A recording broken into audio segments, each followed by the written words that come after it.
మీకు శోకమోహాలు కానీ రాగద్వేషాలు కానీ ఎప్పుడు వస్తాయి? దేన్నైనా మీరు మీకంటే వేరుగా చూసినప్పుడు.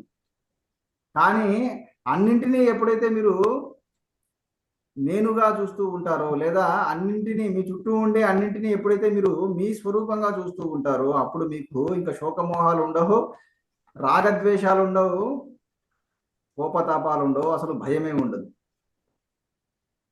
అది కాబట్టి అది ఈ విధంగా మీరు ఆ రాగద్వేషాలను జయించవచ్చు, కోపతాపాలను జయించవచ్చు.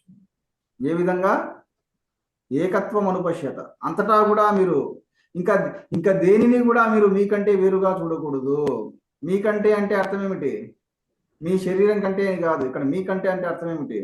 స్ఫురణ, కాన్షియస్. దేనిని కూడా మీ స్ఫురణ కంటే లేదా కాన్షియస్నెస్ కంటే వేరుగా చూడకూడదు.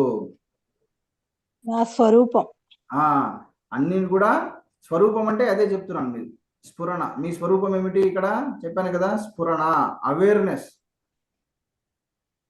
కాబట్టి మీరు ఈ సత్యం మీకు అనుభవానికి రావాలంటే ఈ సాక్షి భావన చేస్తూ ఉండాలి. సాక్షి భావన చేస్తూ ఆ సాక్షి స్థితిలో ఎప్పుడైతే మీరు స్థిరంగా ఉండగలుగుతారో, అప్పుడు మీకు నేను శుద్ధ చైతన్యాన్ని, నేను ప్యూర్ కాన్షియస్నెస్ ని అనే సత్యం మీకు అనుభవానికి వస్తుంది. అప్పుడు మీరు దేనిని చూసినా కూడా అప్పుడు మీకు ఏం దర్శనం ఇస్తుంది? ఆ శుద్ధ చైతన్యమే మీకు కనిపిస్తూ ఉంటుంది.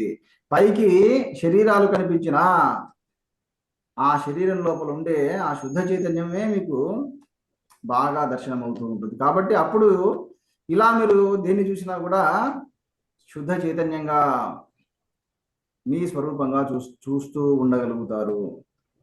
తద్వారా అప్పుడు మీకు ఇంకా శోకమోహాలు ఉండవు, రాగద్వేషాలు ఉండవు, చివరికి జనన మరణాలు కూడా ఉండవు. ఇది స్థిత ప్రకృతి మరో లక్షణం.